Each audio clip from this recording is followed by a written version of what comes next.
चलिए सुनते हैं मुंशी प्रेमचंद की कहानी गिला। मेरे यानी भावना के साथ जीवन का बड़ा भाग इसी घर में गुजर गया, पर कभी आराम न नसीब हुआ। मेरे पति संसार की दृष्टि में बड़े सज्जन, बड़े शिष्ट, बड़े उदार, बड़े सौम्य होंगे, लेकिन जिस पर गुजरती है वही जानता है। संसार को उन लोगों की प्रशंसा करने में आनंद आता है जो अपने घर को भाड़ में झोंक देते हैं, गैरों के पीछे अपना सर्वनाश किए डालते हैं। जो प्राणी घर वालों के लिए मरता है उसकी प्रशंसा संसार वाले नहीं करते। वह तो उनकी दृष्टि में स्वार्थी है, कृपण है, संकीर्ण हृदय है, आचार भ्रष्ट है। इसी तरह जो लोग बाहर वालों के लिए मरते हैं उनकी प्रशंसा घर वाले क्यों करने लगे। अब इन्हीं को देखो, सारे दिन मुझे जलाया करते हैं। मैं पर्दा तो नहीं करती, लेकिन सौदे सुलभ के लिए बाजार जाना बुरा मालूम होता है। और इनका यह हाल है कि चीज़ मंगवाओ तो ऐसी दुकान से लाएंगे जहाँ कोई ग्राहक भूल कर भी ना जाता हो। ऐसी दुकान पर ना तो चीज़ अच्छी मिलती है, ना तौल ठीक होती है, ना दाम ही उचित होते हैं। यह दोष ना होते तो वह दुकान बदनाम ही क्यों होती। पर इन्हें ऐसी ही गई बीती दुकानों की चीज़ें लाने का मरज है। बार बार कह दिया, साहब की चलती हुई दुकान से सौदे लाया करो, वहाँ माल अधिक खपता है, इसलिए ताज़ा माल आता रहता है। पर इनकी तो टुटपुंजियों से बनती है और बे इन्हें उल्टे छुरे से मूंढते हैं। गेहूँ लाएंगे तो सारे बाजार से खराब, भुना हुआ चावल ऐसा मोटा कि बैल भी ना पूछे, दाल में कराई और कंकड़ भरे हुए, मनो लकड़ी जला डालो क्या मजाल की गले। घी लाएंगे तो आधा तेल और 16 आने काटो जेम, और दरअसल घी से एक छटांक कम। तेल लाएंगे तो मिलावट, बालों में डालो तो चिमट जाए, पर दाम दे आएंगे शुद्ध आंवले के तेल का। किसी चलती हुई नामी दुकान पर जाते तो इन्हें जैसे डर लगता है, शायद ऊंची दुकान और फीके पकवान के कायल हैं। मेरा अनुभव तो यह है कि नीची दुकान पर ही सड़े पकवान मिलते हैं। एक दिन की बात हो तो बर्दाश्त कर ली जाए, रोज रोज का टंटा नहीं सहा जाता। मैं पूछती हूँ, आखिर आप टुटपुंजियों की दुकान पर जाते ही क्यों हो? क्या उनके पालन पोषण का ठीका तुम ही ने लिया है? आप फरमाते हैं। मुझे देखकर सबके सब बुलाने लगते हैं। वाह, क्या कहना है, कितनी दूर की बात कही है। जरा इन्हें बुला लिया और खुशामद के 2 शब्द सुना दिए, थोड़ी सी स्तुति कर दी, बस आपका मिजाज आसमान पर जा पहुंचा। फिर इन्हें सुध नहीं रहती कि यह कूड़ा करकट बांध रहा है या क्या बांध रहा है। पूछती हूँ, तुम उस रास्ते से जाते ही क्यों हो? क्यों किसी दूसरे रास्ते से नहीं जाते? ऐसे उठाई गिरों को मुंह ही क्यों लगाते हो? इसका कोई जवाब नहीं। एक चुप 100 बाधाओं को हराती है। एक बार एक गहना बनवाने को दिया। मैं तो महाशय को जानती थी, इनसे कुछ पूछना व्यर्थ समझा। अपने पहचान के एक सुनार को बुला रही थी। संयोग से आप भी विराजमान थे। बोले, ये संप्रदाय विश्वास के योग्य नहीं, धोखा खाओगी। मैं एक सुनार को जानता हूँ, मेरे साथ का पड़ा हुआ है, बरसों साथ साथ खेले हैं। वह मेरे साथ चालबाजी नहीं कर सकता।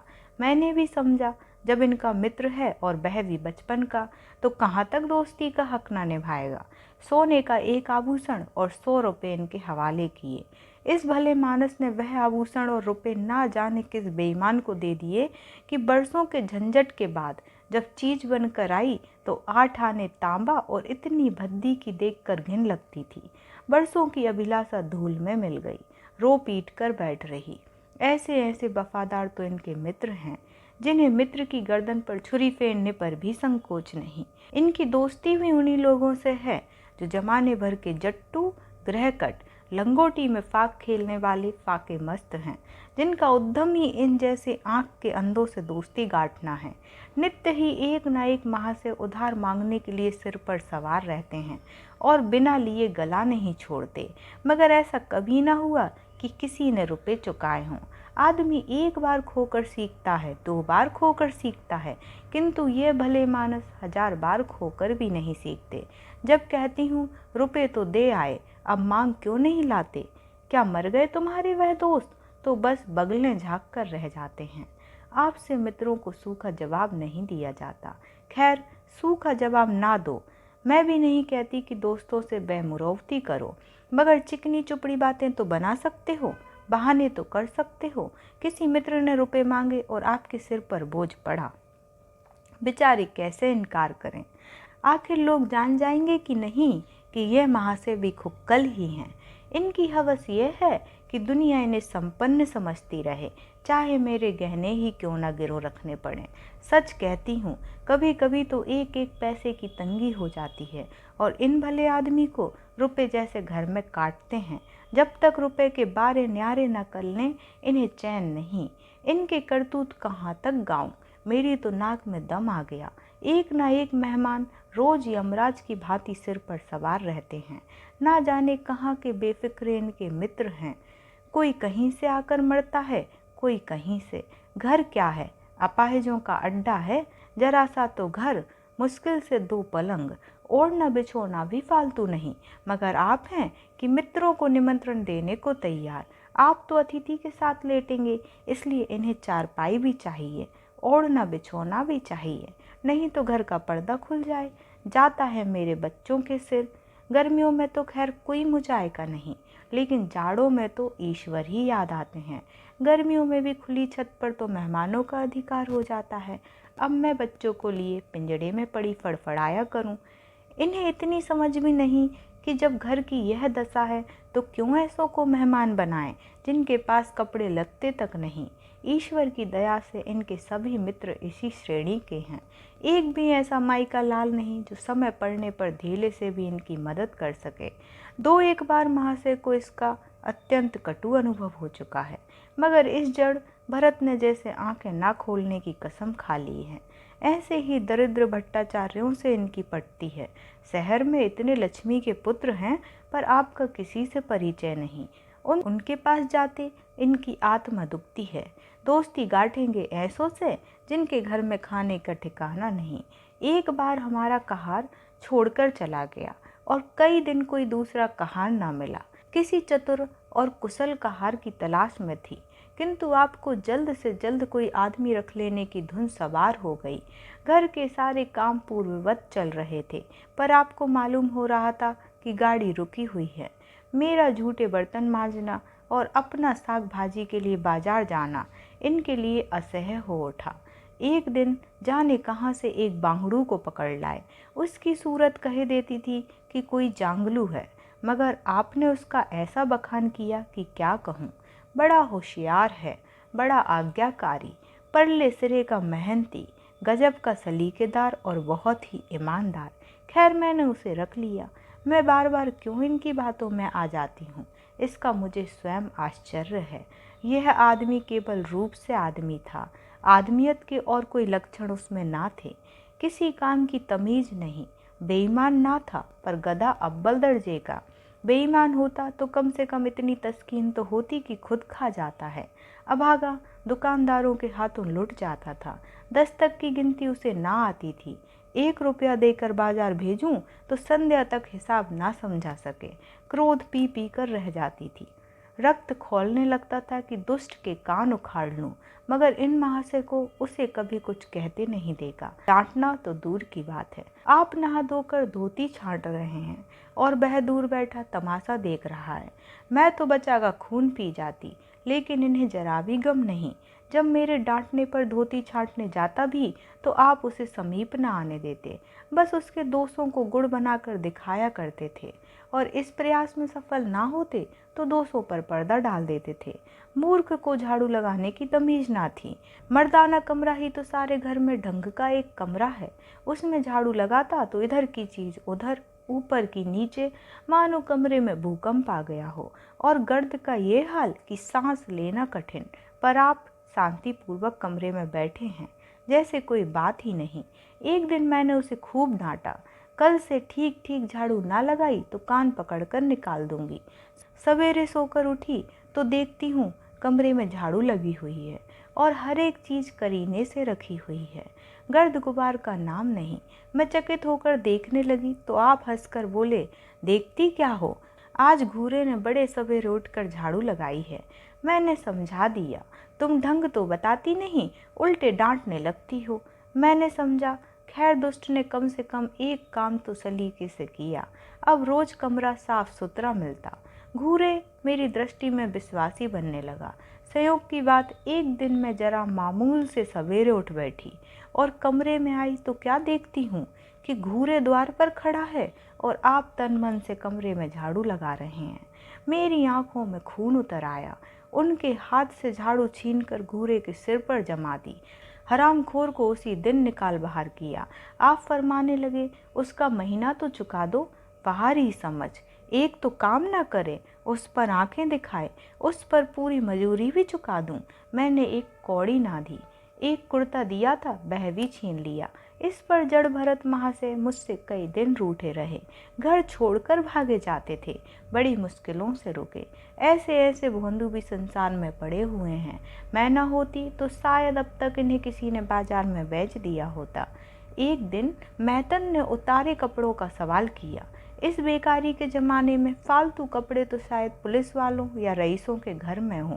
मेरे घर में तो ज़रूरी कपड़े भी काफ़ी नहीं। आपका वस्त्रालय एक बक्ची में आ जाएगा जो डाक के पार्सल से कहीं भेजा जा सकता है।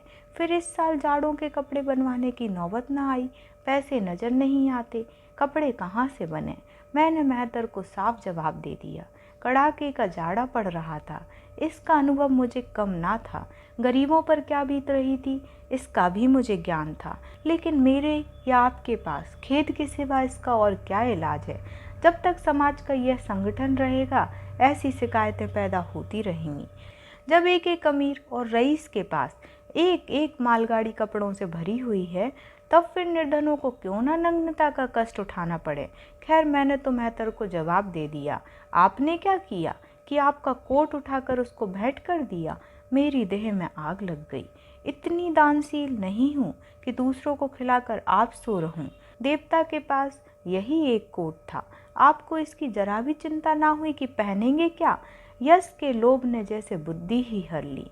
मेहतर ने सलाम किया, दुआएं दी और अपनी राह ली। आप कई दिन सर्दी से ठिठुरते रहे। प्रातःकाल घूमने जाया करते थे, वह बंद हो गया। ईश्वर ने उन्हें हृदय भी एक विचित्र प्रकार का दिया है। फटे पुराने कपड़े पहनते आपको जरा भी संकोच नहीं होता। मैं तो मारे लाज के गड़ जाती हूँ, पर आपको जरा फिक्र नहीं। कोई हंसता है तो हंसे आपकी बला से। अंत में जब मुझसे ना देखा गया तो एक कोट बनवा दिया। जी तो जलता था कि खूब सर्दी खाने दूं, पर डरी कि कहीं बीमार न पड़ जाएं तो और बुरा हो। आखिर काम तो उन्हीं को करना है। महाशय अपने दिल में समझते होंगे मैं कितना विनीत, कितना परोपकारी हूँ। शायद इन्हें इन बातों का गर्व हो। मैं इन्हें परोपकारी नहीं समझती, ना ही विनीत समझती हूँ। यह जड़ता है, सीधी सादी निरीहता। जिस मेहतर को आपने अपना कोट दिया, उसे मैंने कई बार रात को शराब के नशे में मस्त झूमते देखा है और आपको दिखा भी दिया है। फिर दूसरों की विवेकहीनता की पुरोती हम क्यों करें। अगर आप विनीत और परोपकारी होते तो घर वालों के प्रति भी तो आपके मन में कुछ उदारता होती। यह सारी उदारता बाहर वालों के लिए ही सुरक्षित है, घर वालों को उसका अल्पांश भी ना मिलना चाहिए। मेरी इतनी अवस्था बीत गई, पर इस भले आदमी ने कभी अपने हाथों से मुझे एक उपहार भी ना दिया। बेशक मैं जो चीज़ बाजार से मंगवाऊं उसे लाने में इन्हें जरा भी आपत्ति नहीं, बिल्कुल उज्र नहीं, मगर रुपए मैं दे दूं, यह शर्त है। इन्हें खुद कभी ये उमंग नहीं होती। यह मैं मानती हूँ कि बेचारे अपने लिए भी कुछ नहीं लाते। मैं जो कुछ मंगवा दूँ उसी पर संतुष्ट हो जाते हैं। मगर आखिर आदमी कभी कभी शौक की चीज़ें चाहता ही है। अन्य पुरुषों को देखती हूँ, स्त्री के लिए तरह तरह के गहने, भांति भांति के कपड़े, शौक श्रृंगार की वस्तुएं लाते रहते हैं। यहाँ इस व्यवहार का निषेध है। बच्चों के लिए भी मिठाइयाँ, खिलौने, बाजे शायद जीवन में एक बार भी न लाए हों। शपथ भी खाली है। इसलिए मैं तो इन्हें कृपण कहूँगी, अरसिक कहूँगी, हृदय शून्य कहूँगी, उदार नहीं कह सकती। दूसरों के साथ इनका जो सेवा भाव है उसका कारण है इनका यश लोभ और व्यवहारिक अज्ञानता। आपके विनय का ये हाल है कि जिस दफ्तर में आप नौकर हैं उसके किसी अधिकारी से आपका मेल जोल नहीं। अफसरों को सलाम करना तो आपकी नीति के विरुद्ध है। नज़र या डाली तो दूर की बात है, और तो और कभी किसी अफसर के घर नहीं जाते। इसका खामियाजा आप ना उठाएं तो कौन उठाए। औरों को रियायती छुट्टियां मिलती हैं, आपका वेतन कटता है। औरों की तरक्कियां होती हैं, आपको कोई पूछता भी नहीं। हाजिरी में 5 मिनट की भी देर हो जाए तो जवाब पूछा जाता है। बेचारे जी तोड़कर काम करते हैं, कोई बड़ा कठिन काम आ जाता है तो इन्हीं के सिर मर दिया जाता है। इन्हें जरा भी आपत्ति नहीं। दफ्तर में इन्हें घिस्सू पिस्सू आदि उपाधियां मिली हुई हैं, मगर पड़ाव कितना ही बड़ा मारे, इनके भाग्य में वही सूखी घास लिखी है। यह विनय नहीं है, स्वाधीन मनोवृत्ति भी नहीं है। मैं तो इसे समय चातुरी का अभाव कहती हूँ, व्यवहारिक ज्ञान की क्षति कहती हूँ। आखिर कोई अफसर आपसे क्यों प्रसन्न हो? इसलिए कि आप बड़े मेहनती हैं। दुनिया का काम मुरोवत और रवादारी से चलता है। अगर हम किसी से खिंचे रहें तो कोई कारण नहीं कि वह भी हमसे ना खिंचा रहे। फिर जब मन में क्षोभ होता है तो वह दफ्तरी व्यवहारों में भी प्रकट हो ही जाता है। तो माथत अफसर को प्रसन्न रखने की चेष्टा करता है। जिसकी जात से अफसर का कोई व्यक्तिगत उपकार होता है, जिस पर यह विश्वास कर सकता है, उसका लिहाज वह स्वभावतः करता है। ऐसे सिरागियों से क्यों किसी को सहानुभूति होने लगी? अफसर भी तो मनुष्य हैं। उसके हृदय में जो सम्मान और विशिष्टता की कामना है वह कहाँ पूरी हो? जब अधीनस्थ कर्मचारी ही उससे फ्रंट रहें तो क्या उसके अफसर उसे सलाम करने आएंगे? आपने जहाँ नौकरी की वहाँ से निकाले गए, किसी भी दफ्तर में 2-3 साल से ज़्यादा न टिके, या तो अफसर से लड़ गए या कार्य अधिक के कारण छोड़ बैठे। आपको कुटुंब सेवा का दावा है, आपके कई भाई भतीजे होते हैं, वह कभी इनकी बात भी नहीं पूछते, आप बराबर उनका मुंह ताकते रहते हैं। इनके एक भाई साहब आजकल तहसीलदार हैं, घर की मिल्कियत उन्हीं की निगरानी में है, वह ठाठ से रहते हैं, मोटर रख ली है, कई नौकर चाकर हैं, मगर यहाँ भूले से भी पत्र नहीं लिखते। एक बार हमें रुपए की बड़ी तंगी हुई, मैंने कहा अपने भ्राता जी से क्यों नहीं मांग लेते? कहने लगे उन्हें क्यों चिंता में डालूं, उन्हें भी तो अपना खर्च है, कौन सी ऐसी बचत हो जाती होगी।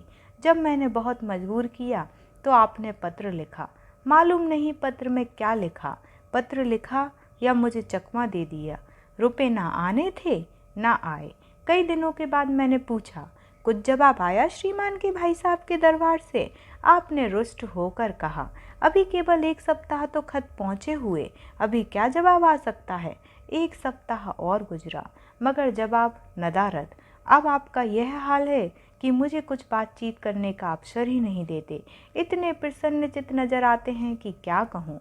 बाहर से आते हैं तो खुश खुश, कोई न कोई सिगूफा लिए हुए। मेरी खुशामद भी खूब हो रही है, मेरे मायके वालों की प्रशंसा भी हो रही है, मेरे गृह प्रबंध का बखान भी असाधारण रीति से किया जा रहा है। मैं इस महाशय की चाल समझ रही थी।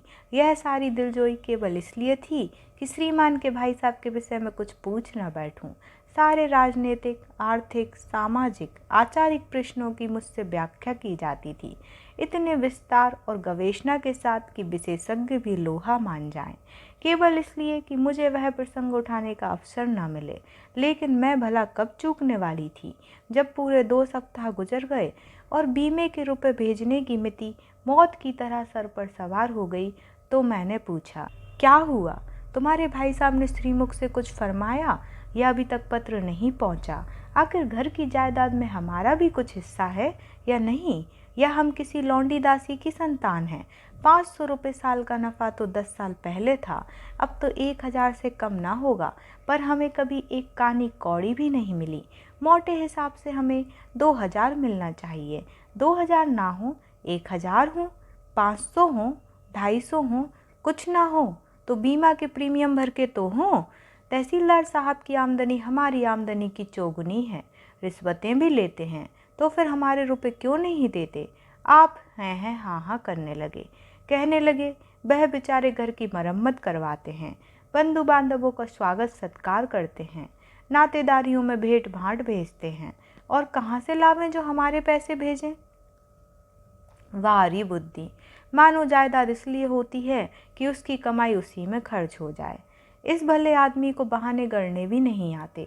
मुझसे पूछते, मैं 1 नहीं 1000 बता देती, 1 से बढ़कर 1 कह देती। घर में आग लग गई, सब कुछ स्वाहा हो गया, या चोरी हो गई, तिनका तक ना बचा, या 10,000 का अनाज भरा था उसमें घाटा रहा, या किसी से फौजदारी हो गई उसमें दिवाला पिट गया।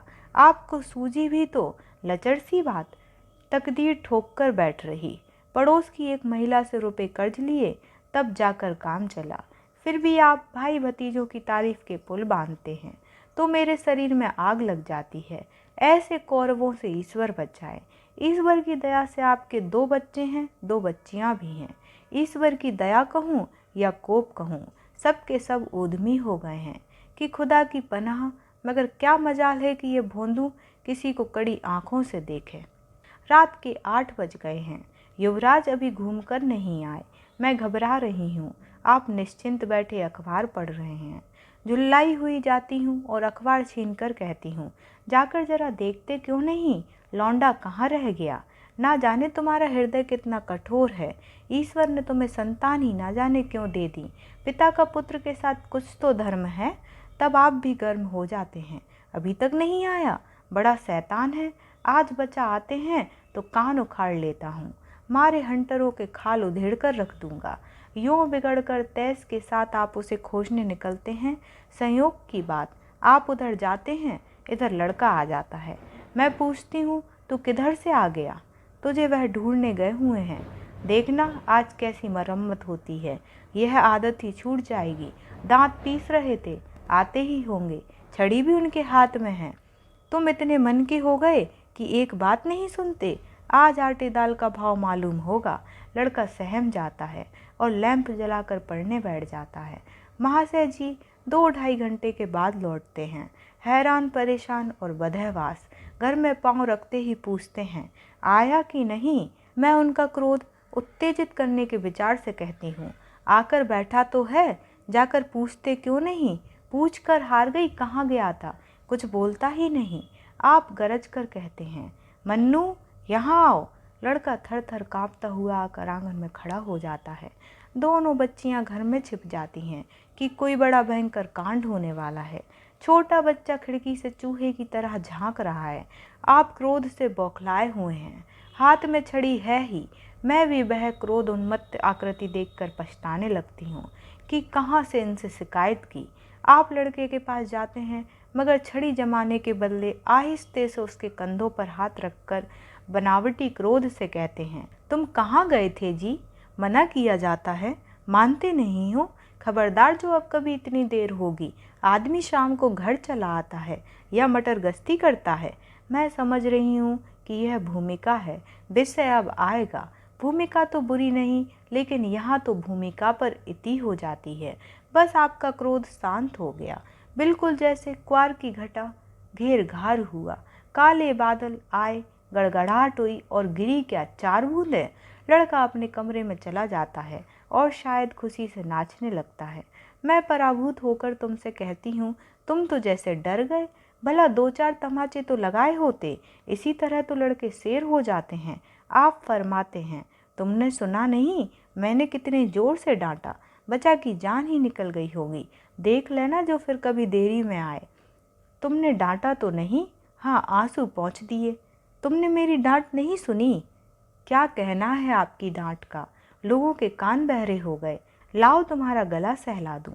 आपने एक नया सिद्धांत निकाला है कि दंड देने से लड़के खराब हो जाते हैं। आपके विचार से लड़कों को आज़ाद रहना चाहिए। उन पर किसी तरह का बंधन, शासन या दबाव ना होना चाहिए। आपके मत से शासन बालकों के मानसिक विकास में बाधक होता है। इसी का यह फल है कि लड़के बेनकील के ऊंट बने हुए हैं। कोई 1 मिनट भी किताब खोलकर नहीं बैठता। कभी गुल्ली डंडा है, कभी गोलियां, कभी कनकौए। श्रीमान भी लड़कों के साथ खेलते हैं। 40 साल की उम्र और लड़कपन इतना। मेरे पिताजी के सामने मजाल थी कि कोई लड़का कनकौआ उड़ा ले या गुल्ली डंडा खेल सके। खून पी जाते। प्रातः काल से लड़कों को लेकर बैठ जाते थे। स्कूल से ज्यों ही लड़के आते फिरले बैठते थे। बस संध्या समय आधा घंटे की छुट्टी देते थे, रात को फिर जोत देते। यह नहीं कि आप तो अखबार पढ़ा करें और लड़के गली गली भटकते फिरें। कभी कभी आप सींग कटाकर बछड़े बन जाते हैं, लड़कों के साथ ताश खेलने बैठा करते हैं। ऐसे बाप का भला लड़कों पर क्या रोब हो सकता है। पिताजी के सामने मेरे भाई सीधे ताक नहीं सकते थे। उनकी आवाज़ सुनते ही तहलका मच जाता था। उन्होंने घर में कदम रखा और शांति का साम्राज्य हुआ। उनके सम्मुख जाते लड़कों के प्राण सूखते थे। उसी शासन की यह बरकत है कि सभी लड़के अच्छे अच्छे पदों पर पहुंच गए। हाँ, स्वास्थ्य किसी का अच्छा नहीं, तो पिताजी ही का स्वास्थ्य कौन बड़ा अच्छा था। बेचारे हमेशा किसी न किसी औषधि का सेवन करते रहते थे। और क्या कहूँ, एक दिन तो हद ही हो गई। श्रीमान जी लड़कों को कनकौआ उड़ाने की शिक्षा दे रहे थे। यूँ घुमाओ, यूँ गोता दो, यूँ खींचो, यूँ ढील दो, ऐसा तन मन से सिखा रहे थे मानो गुरु मंत्र दे रहे हों। उस दिन मैंने इनकी ऐसी खबर ली कि याद करते होंगे, तुम कौन होते हो मेरे बच्चों को बिगाड़ने वाले। तुम्हें घर से कोई मतलब नहीं है ना हो, लेकिन आप मेरे बच्चों को खराब ना कीजिए, बुरी बुरी आदतें ना सिखाइए। आप उन्हें सुधार नहीं सकते तो कम से कम बिगाड़िए मत। लगे बगलें झाँकने। मैं चाहती हूँ एक बार यह भी गर्म पड़ें तो अपना चंडी रूप दिखाऊं, पर यह इतना जल्द दब जाते हैं कि मैं हार जाती हूँ। पिताजी किसी लड़के को मेले तमाशे न ले जाते थे। लड़का सिर पटक पटक कर मर जाए मगर जरा भी न पसीजते थे। और इन महात्मा जी का ये हाल है कि एक एक से पूछ कर मेले ले जाते हैं। चलो चलो, वहाँ बड़ी बहार है, खूब आतिशबाजियाँ छूटेंगी, गुब्बारे उड़ेंगे, बिलायती चरखियाँ भी हैं, उन पर मज़े से बैठना। और तो और आप लड़कों को हॉकी खेलने से भी नहीं रोकते। यह अंग्रेजी खेल भी कितने जानलेवा होते हैं। क्रिकेट, फुटबॉल, हॉकी एक से एक घातक। गेंद लग जाए तो जान लेकर ही छोड़े। पर आपको इन सभी खेलों से प्रेम है। कोई लड़का मैच में जीत कर आ जाता है तो ऐसे फूल उठते हैं मानो किला जीत कर आया हो। आपको इसकी जरा भी परवाह नहीं कि चोट चपेट आ गई तो क्या होगा, हाथ पांव टूट गए तो बेचारों की ज़िंदगी कैसे पार लगेगी। पिछले साल कन्या का विवाह था। आपको जिद थी कि दहेज के नाम पर कानी कौड़ी भी ना देंगे, चाहे कन्या आजीवन कुंवारी बैठी रहे। यहाँ भी आपका आदर्शवाद आ कूदा। समाज के नेताओं का छल प्रपंच आए दिन देखते रहते हैं, फिर भी आपकी आंखें नहीं खुलती।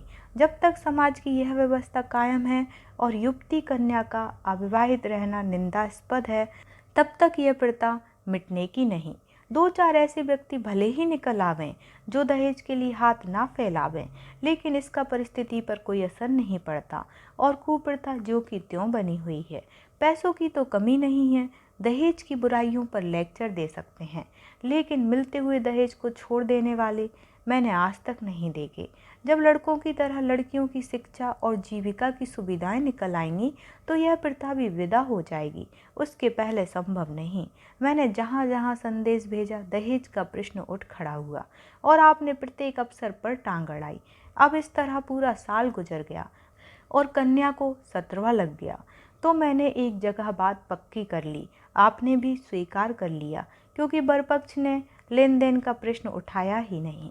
हालांकि अंतःकरण में उन लोगों को पूरा विश्वास था कि अच्छी रकम मिलेगी और मैंने भी तय कर लिया था कि यथाशक्ति कोई बात उठा न रखूंगी। विवाह के सकुशल होने में कोई संदेह न था, लेकिन इन महाशय के आगे मेरी एक न चली। यह प्रथा निंद है, यह रस्म निरर्थक है। यहाँ रुपए की क्या जरूरत, यहाँ गीतों का क्या काम, नाक में दम था, यह क्यों वह क्यों, यह तो साफ दहेज है। तुमने मेरे मुंह में कालिक लगा दी, मेरी आबरू मिटा दी। जरा सोचिए इस परिस्थिति को कि बारात द्वार पर पड़ी हुई है और यहाँ बात बात पर शास्त्रार्थ हो रहा है। विवाह का मुहूर्त आधी रात के बाद था। प्रथा अनुसार मैंने व्रत रखा, किंतु आपकी टेक थी कि व्रत की कोई ज़रूरत नहीं। जब लड़के के माता पिता व्रत नहीं रखते, जब लड़का तक व्रत नहीं रखता तो कन्या पक्ष वाले ही व्रत क्यों रखें। मैं और सारा खानदान मना करता रहा, लेकिन आपने नाश्ता किया, भोजन किया। खैर, कन्यादान का मुहूर्त आया। आप सदैव से इस प्रथा के विरोधी हैं, आप इसे निषिद्ध समझते हैं। कन्या क्या दान की वस्तु है? दान रुपए, पैसे, जगह, जमीन का हो सकता है, पशु दान भी होता है, लेकिन लड़की का दान एक लचर सी बात है। कितना समझाती हूँ, पुरानी प्रथा है, वेद काल से होती चली आई है। शास्त्रों में इसकी व्यवस्था है, संबंधी समझा रहे हैं, पंडित समझा रहे हैं, पर आप हैं कि कान पर जूं नहीं रेंगती। हाथ जोड़ती हूँ, पैरों पड़ती हूँ, गिड़गिड़ाती हूँ, लेकिन मंडप के नीचे ना गए। और मज़ा यह है कि आपने ही तो यह अनर्थ किया और आप ही मुझसे रूठ गए। विवाह के पश्चात महीनों बोलचाल ना रही, झक मारकर मुझी को मानना पड़ा। किंतु सबसे बड़ी विडंबना यह है कि इन सारे दुर्गुणों के होते हुए भी मैं इनसे एक दिन भी पृथक नहीं रह सकती, एक क्षण का वियोग नहीं सह सकती। इन सारे दोषों पर भी मुझे इनसे प्रगाढ़ प्रेम है। इनमें यह कौन सा गुण है जिस पर मैं मुग्ध हूँ, मैं खुद नहीं जानती, पर इनमें कोई बात ऐसी है जो मुझे इनकी चेरी बनाए हुए है। वह जरा मामूली सी देर से घर आते हैं तो प्राण नहों में समा जाते हैं। आज यदि विधाता इनके बदले मुझे कोई विद्या और बुद्धि का पुतला, रूप और धन का देवता भी दे तो मैं उसकी ओर आंखें उठाकर ना देखूं। यह धर्म की बेड़ी नहीं है, कदापि नहीं, प्रथागत पतिव्रत भी नहीं, बल्कि हम दोनों की प्रकृति में कुछ ऐसी क्षमताएं, कुछ व्यवस्थाएं उत्पन्न हो गई हैं मानो किसी मशीन के कल पुर्जे घिस घिसा कर फिट हो गए हों और एक पुर्जे की जगह दूसरा पुर्जा काम ना दे सके, चाहे वह पहले से कितना ही सुडौल, नया और सुदृढ़ क्यों ना हो।